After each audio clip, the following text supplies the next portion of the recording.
Grijeh je došao na svet kroz Evu i Adama. Zauvek bila je zmija kažnjena. Adam Evi nije mogo da odoli. Zbog toga rođeni smo u grehu, pogrešni idoli. Za oproštaj se sad pomoli. Sveti dlanovi izbodeni, svetitelju moj izmučeni, da spaseš narod svoj izgubljeni, izgubljeni. Sveti dlanovi izbodeni, svetitelju moj izmučeni, da spaseš narod svoj izgubljeni, izgubljeni, izgubljeni.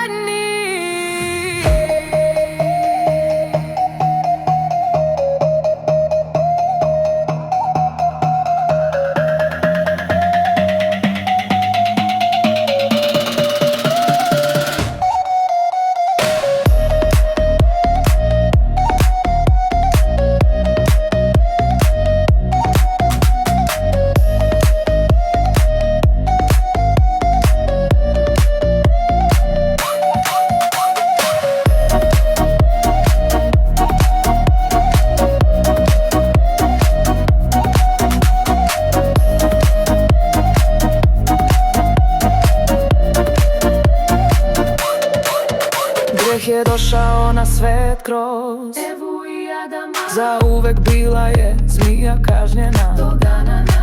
Adam Evi nije mogo da odoli. Zbog toga rođeni smo u grehu, pogrešni idoli. Za oproštaj se sad pomoli.